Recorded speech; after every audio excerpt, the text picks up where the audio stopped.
You're listening to the Super League Pod, coming up on episode 146 of your favourite Rugby League podcast. We have all your feedback and shout-outs, news from around the world of Rugby League. We look back at a fabulous round of Super League action and also preview the upcoming Challenge Cup quarter-finals. And, not to give you another clue again, I get a remarkable score in the quiz. Strap yourselves in, kids. It's time for your podcast, the Super League Pod.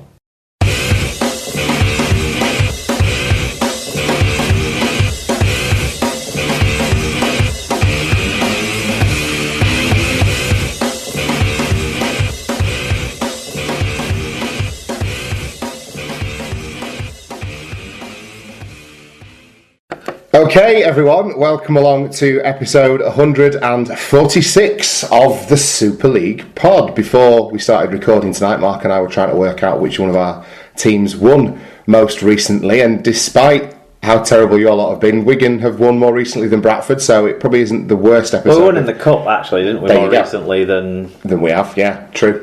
I'm just trying to cheer you up a little bit, mate. How are you? Let's get to rugby league a little bit. You do look. I'm happy. I'm Mark, fine. For the benefit of the listeners, Mark looks as smart as I've ever really seen him. You're in what I would describe as one of your better checked shirts. I think it's at the front end of the rotation, certainly. Your hair's been brushed. It looks lighter. I did think you might have had it highlighted, but you assure me it's because of last week's sunshine. And your beard is trimmed. You're positively metrosexual, mate. Tell us why. Well, it's my wife's birthday. That one glorious day of the year where you peg back your beard. So I have to look neat and stuff. What have you been up to? Many happy returns to Emma, by the way. To my wonderful, brilliant wife. She turned 32 years old today. Wow. And is she older than you or younger? No, she's younger than me by exactly 5 months. Mm-hmm. We went to the Midland Hotel where we got married, and we had afternoon tea as a nice treat, because we were planning on doing something like going for a walk or something somewhere nice, but obviously the winds put pay to that kind of idea, really. So we went and had afternoon tea at the Midland, and it was very nice. And then we're off to York tomorrow for a couple of days, and she was very kind and understanding enough to let me do the podcast for all the people out there who want to listen to it. There you go. Well, congratulations. So even more so than normal, appreciate the podcast and share it so all your friends listen, I would say. Yeah, absolutely. Mark's been allowed out. Well, you do look lovely. How are you? I'm fine, yeah. What's going on with you? Fuck all. Everything's fine. Steady away. You're wearing a Bradford Bulls top, though, so you must... I know. Well, I've run out of laundry detergent. In the interest of full disclosure, so I've got a bit of a backlog going on here before I nip to the shops and do some washing. So yeah, I've got my Bulls top on, but it's only because it kind of worked its way through the rotation. I'm going the opposite way to you. You've gone for Normally I rock up in a Wigan shirt. You've rocked up quite smart. I've gone for last season's Bulls top and what we'll describe as old loungewear shorts. But that's sort of, put a pair of flip-flops on me and I'm basically ready to go out, aren't I? Yeah, pretty much. By my usual standards. So, nothing. Yeah, it's been a good week. Just a quiet family sort of week. Nothing too hectic going on. Okay, well, shall we find out what's been going on elsewhere then? That's it. Right, we start with our friend over in Hull, Sarah McKenzie, at Scoots28Mac on Twitter. She says, this is sort of a little story that she's telling us that happened in their house this week. She said, Joshua says, why is Super League Pod done at night? Sarah said to him, they have to do it after work. Joshua, quizzically, asked, work? Yeah. Well, there's two things. And Sarah said, I'm not sure what point he was trying to make there. Obviously, either Josh thinks we're, professionals at this, or... No, he's from Hull, mate. That we don't work. Work is an alien concept to him. He's from Hull. He's asking his mum what that is.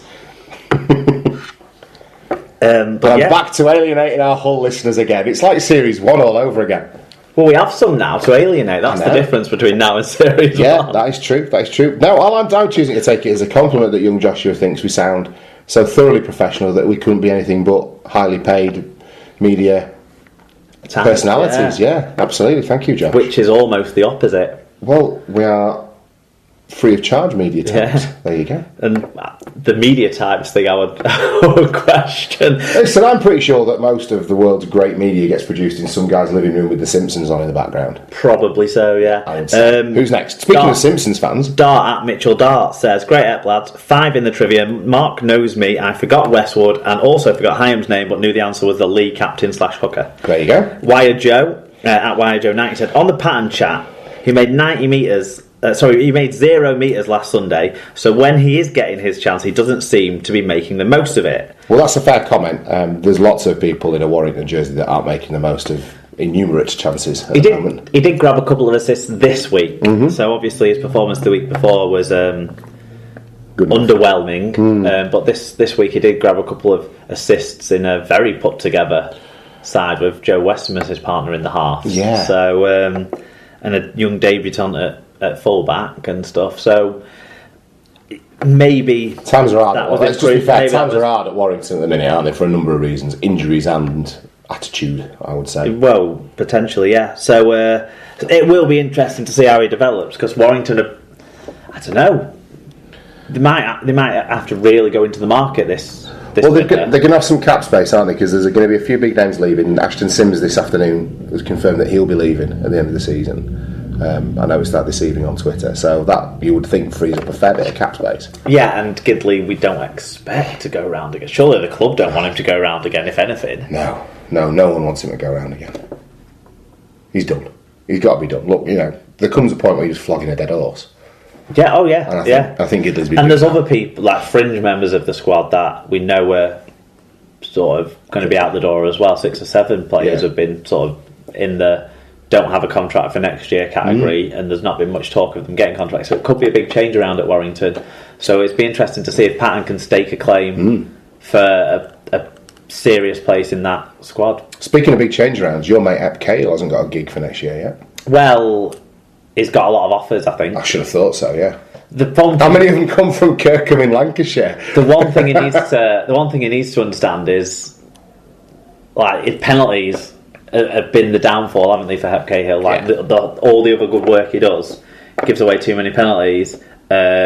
Probably, you would think. So it's an interesting one. But yeah, it's that time, innit? Moving time. There you go. Okay, who's next? Sean Orton at Bruiser664 said, in case you missed it, Luke Menzies signed a development deal with the WWE. I did miss this. I also missed that he's apparently a Toronto Wolfpack player now, because I don't believe I've seen him play for them. Oh, God.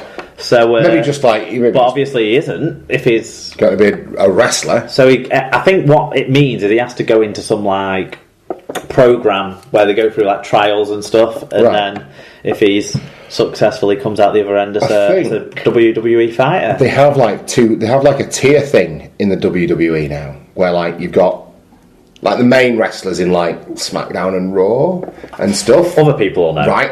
So you've got that level where like the real deal pros are, but then I think underneath it you have like a youth system. Colin Render will know. I think it's like a development thing that goes on under it that does shows independently almost, and then that kind of cyclones up into like proper wrestling, I guess. I think that's my understanding of it, sort of based on like some of the coverage it got when it was up in Blackpool not so long ago.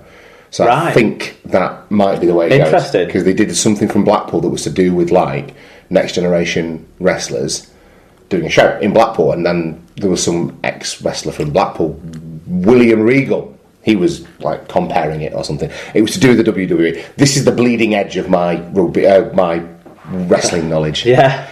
Well, I don't. I used to like the Ultimate Warrior. Is Hulk Hogan and The Rock still in it? No, Hulk Hogan's making like sex tapes for hundreds of millions of dollars, it seems, if you can get Gorka to leak it. So no, he's not in it anymore. And The Rock he's Dwayne Johnson, isn't he? No, yeah. Right, okay. I don't know much about wrestling, is what I'm saying. Cool. Alan Walker got in touch. He said, "Great app, a day early this week." Fuck off. We've got stuff to do.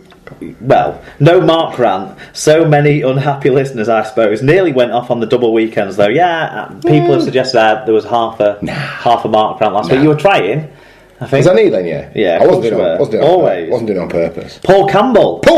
Recently married. Yeah. A couple of weeks now, I think. Can't help but notice you've not changed your surname, Paul. I would have thought that would have been one of the, part of the deal, to be honest with you.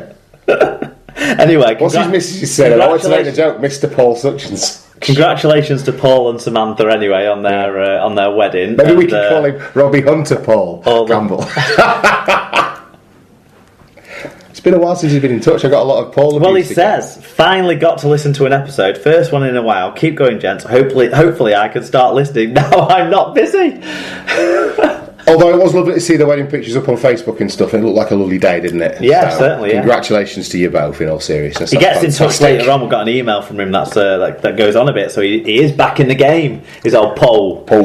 Alfie Garner at Alfie Wolf says, I truly love Mark's points of view on all things RL, but the star performer was Tom's patience at being interrupted. Take a bow. There you go. I don't necessarily think you interrupt me, but we do.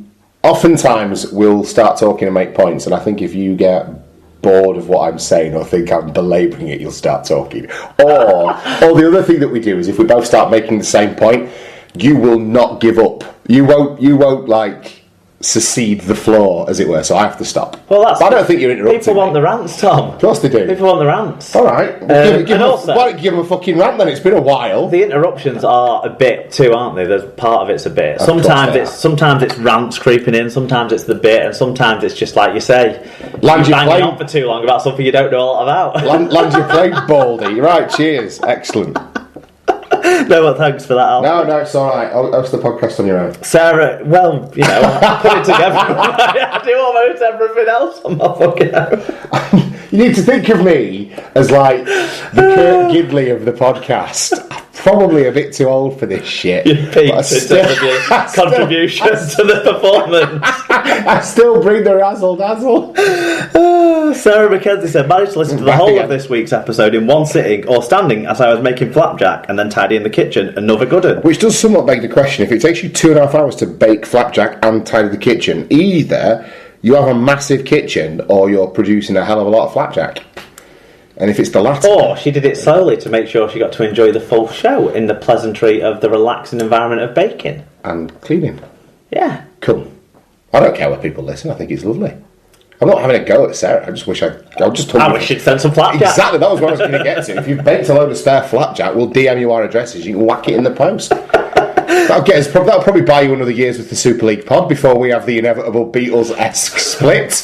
We go off and do our own weird podcasts about stuff before one of us is assassinated.